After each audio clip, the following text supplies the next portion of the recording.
lalaking nagpa-x-ray dahil kailangan sa ina-applyan niyang trabaho. Nung lumabas ang resulta, akalain niyong may kutsilyo malapit sa kanyang baga. Paano naman nangyari ito?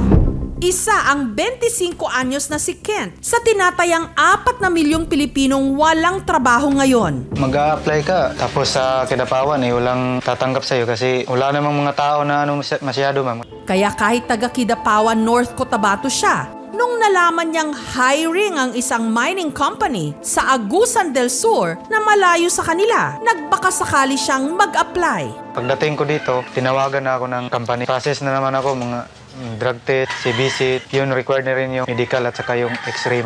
Wala naman naging problema sa laboratory tests ni Kent. Pero biglang nagkabirya sa kanyang x-ray. Yung pong nakita sa x-ray. Nagulat talaga ako, ma'am. Sa x-ray kasi ni Kent, may nakita kutsilyo.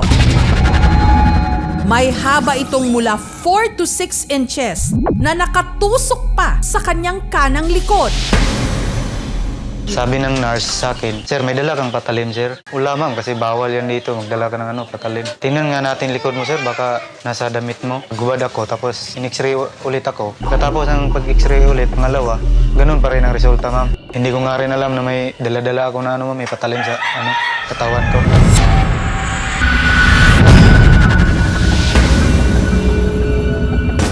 Unbelievable!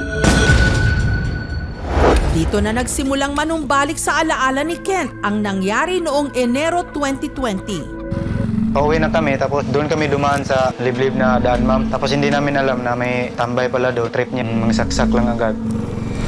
Akala ko kung ano yung tumatakbo sa likod ko, ma'am. Tapos akala ko sinuntok lang ako. Nung kapain ni Kent ang kanyang likod, doon na raw niya napansing duguan siya. May tama ako ba? Sabi ko sa kanila. Dumiretso kami sa ospital. Pagdating namin sa ospital, sabay linis, diretso tahi, ma'am. Sinabihan ng nanay ko na, "Dok, hindi mo na i-x-ray yan, Dok." Sabi niya, hindi na kasi ano lang, mababaw lang daw, ma'am. Yagaan lang sa doktor. Siya nga dili na lang na, anak siya, kay wa man nakaabot sa tinai. Nagkatawa pa gani ang doktor sa kuha, ma'am.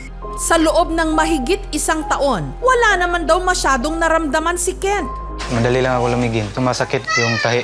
Hanggang lumabas na nga sa kanyang x-ray na may nakasaksak pa pala sa kanyang kutsilyo. Hinala ni Kent. Napalo ko ang kamay niya, ma'am. Nabali yung kutsilyo ata.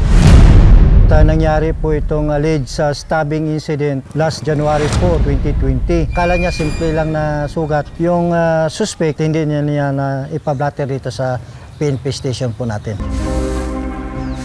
Dahil dito si Kent bagsak sa medical requirements, hindi tuloy siya makapaghanap buhay. Yun na, nagsabi na yung doktor sa akin na, "Sir, delikado palang lagay mo, sir." Sabi niya. Sinabihan ko pa nga yung doktor na baka marka lang yan.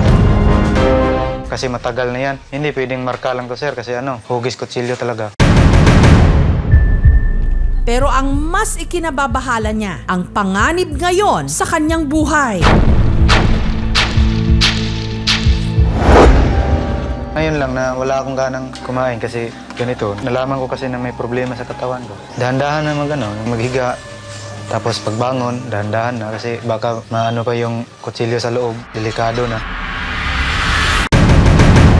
Kung titingnan mo, hindi talaga siya dun sa level ng dibdib o ng chest. More siya dun sa bandang ibaba. Hindi good quality yung knife. Instead of penetrating dun sa tiyan, bumaluktot siya, pupunta siya dun sa muscle. Kung di siya matatanggal, infection. Kasi it's a foreign body. Pangalawa, syempre, kung magkaroon ka ng sudden na blunt impact, may possibility na baka bumaon yun. Kaya maganda tanggalin. Nung time na dumating siya sa ER, ang mga dapat nagawa doon, una, wound exploration. No? Kasi titingnan mo kung bumaon. Before we suture, pinapa-x-ray namin. Yun ang protocol. Maaaring dumulog yung pasyente sa dalawang paraan. Una, sa ospital, sa Department of Health. Pangalawa, yung doktor sa Professional Regulation Commission. Maaari siyang ma-warningan doon or ma-suspend ang license or maaari din siyang dumulog sa korte kung siya ay na-perwisyo. Kung sakaling may kapabayaan, pati yung hospital ay nakasalalay ang kanilang lisensya sa pag-operate. Ito ko nga na makausap ko pa yung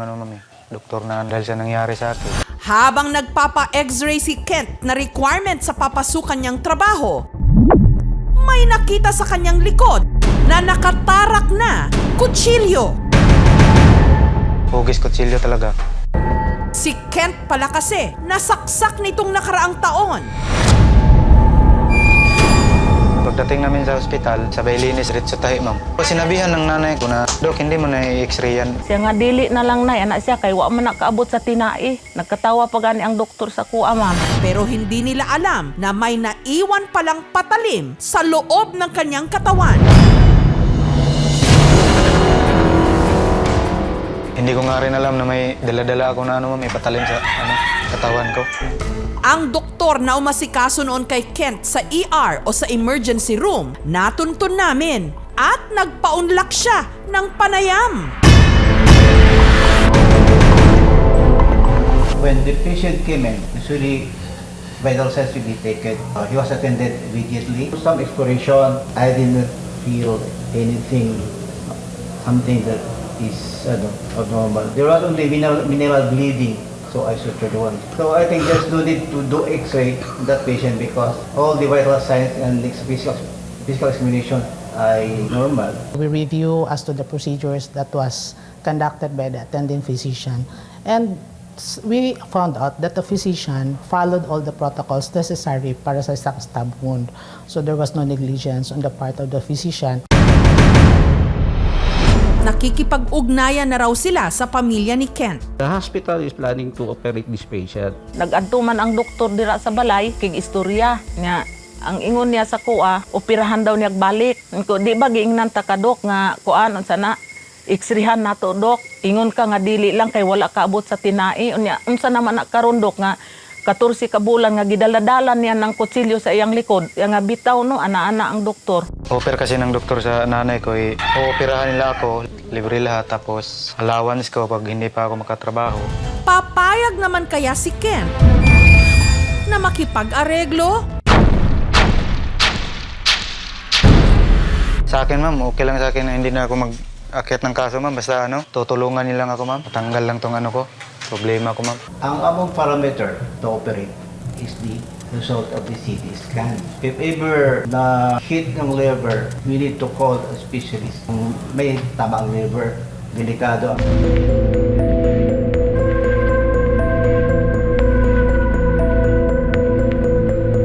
We will be having a pre-operation conference most probably on Monday morning, and we will submit our reports and suggestions to the governor's office through our provincial legal counsel.